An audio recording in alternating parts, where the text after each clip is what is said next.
या कुक्षि विवरे कृत्वा स्वयं रक्षति सर्वतः नमामि जननीं देवीं परां प्रकृतिरूपिणीं कृच्छेण महता देव्या धारितोऽहं यथोदरे तत्प्रसादात् जगद्दृष्टं मातर्नित्यं नमोऽस्तु ते पृथिव्या यानि तीर्थानि सागरादीनि सर्वतः వసంతి యత్ర తాం నౌమి మాతరం భూతిహేతవే.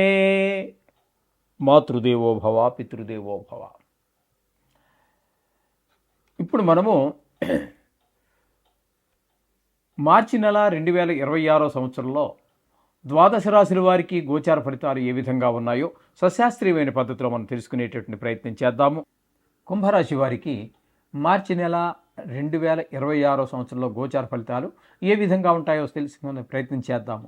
ఇక్కడ ఆ కుంభరాశి వారికి జన్మంలోనే రాహువు, బుధుడు, కుజుడు, రవి. రాహువు పూర్తిగా ఉంటారు, బుధుడు పూర్తిగా ఉంటాడు, కుజుడు పూర్తిగా ఉంటాడు, రవి 14 రోజులు ఉంటారు. తదుపరి సంక్రమణం చెంది ద్వితీయ స్థానంలోకి వెళ్తారు. అంటే మొత్తంగా రవి 2 స్థానాల్లో 1-2 స్థానాల్లో కూడా యోగించడు. కాబట్టి ఈ జన్మల్లోనే ఉన్నటువంటి ఈ 4 గ్రహాలు కూడా ప్రతికూలమైన ఫలితాలే ఉంటాయి. అంటే దుష్ట ఆలోచనలు, దుష్ట ప్రవర్తన, ఇంతకుముందు ఏదైనా చిన్నపాటి అలవాట్లు ఉన్నవాళ్ళు ఉంటే మరింత వాటిలో పెట్టిరిగిపోయేటటువంటి అవకాశం కనిపిస్తూ ఉన్నది. రాహు వల్ల, బుధుడు వల్ల, కుజుడు వల్ల, రవి వల్ల ఈ విధమైన ఫలితాలు ఉన్నాయి.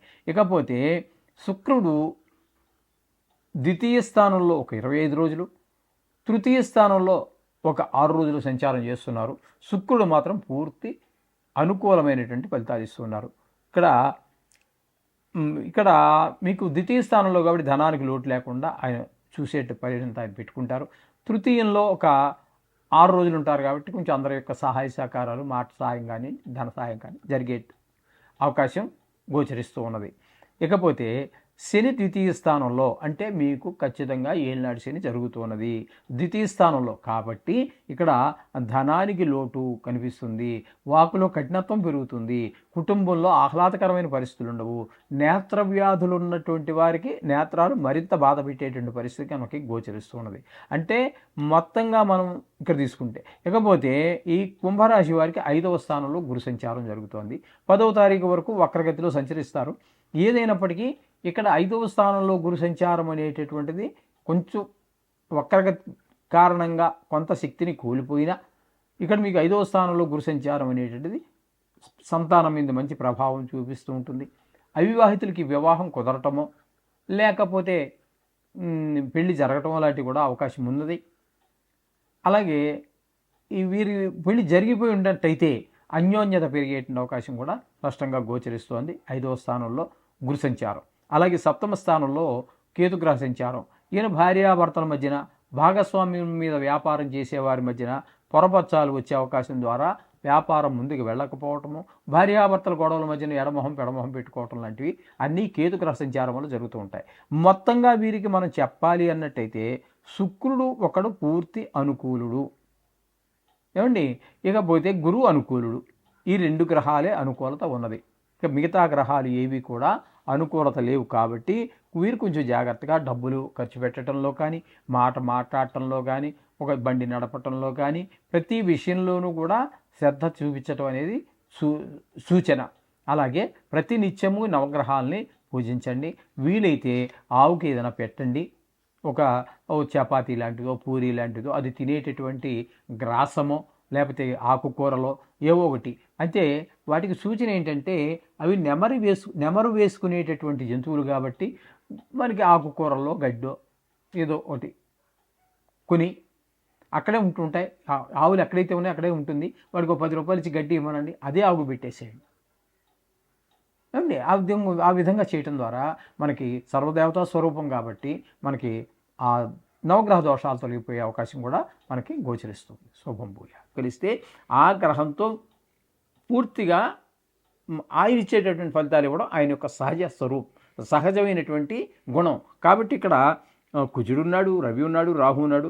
మొత్తం మీద అందరికంటే ఎక్కువ ఆయన ఇచ్చేటటువంటి ఫలితం ఎవరిని అనుసరించి అంటే రవిని అనుసరించే ఎక్కువ ఫలితాలు ఉంటూ ఉంటాయి. కాబట్టి రవి ఇక్కడ మీకు 14వ తారీఖు వరకు మాత్రమే ఉంటున్నారు.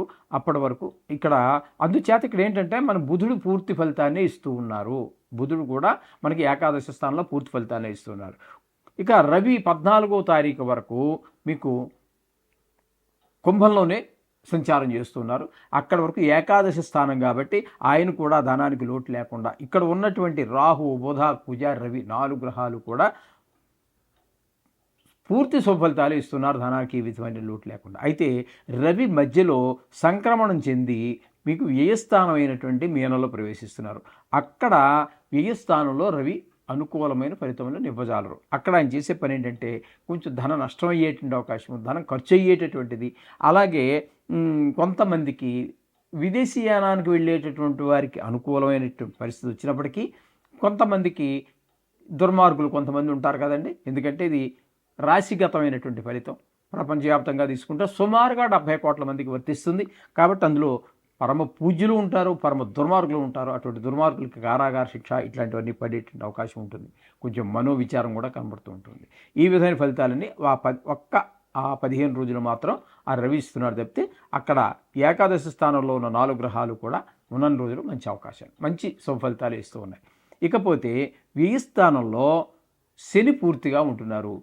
అంటే ఇది ఏలినాటి శని జరుగుతూ ఉన్నది మేషరాశి వారికి. నెలంతా కూడా అక్కడే ఉంటారు. ఆయన ఇంకా చాలా కాలం ఉంటారనుకోండి.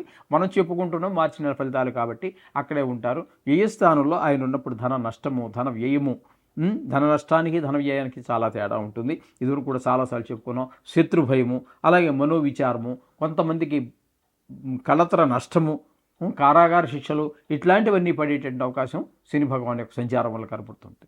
అలాగే ఇక మనం చెప్పుకున్నాం కదండి ఆల్రెడీ శుక్రుడు 25 రోజులు ఇక్కడ ఏ స్థానంలో ఉన్నప్పుడు మొదటే చెప్పుకోవడం జరిగింది. అది ఆయన 25 రోజులు ఏ స్థానంలో ఉన్నప్పుడు కూడా చాలా చక్కటి ఫలితాలు ఇస్తున్నారు.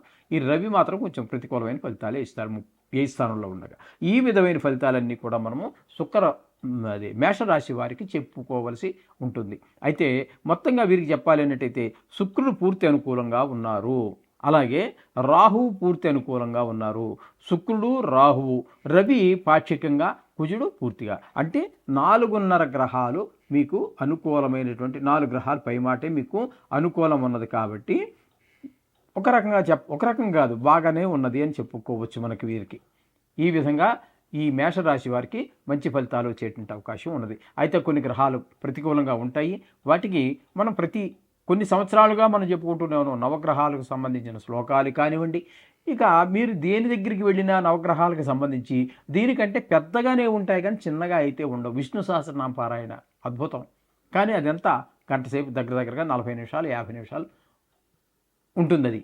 అలాగే ఈశ్వరాభిషేకం 1.5-2 గంటలు ఉంటుంది. అది ప్రతిరోజు మనం చేసుకోవాలంటే అది రోజు చేసుకునేటటువంటి ఇంట్లో పంచాయతనం ఉన్నటువంటి వారికి మాత్రమే సాధ్యపడుతూ ఉంటుంది. శివలింగం పెట్టుకున్నటువంటి వారికి అది దానికి నమ్మక చమకాలు ఇవన్నీ రావాలి.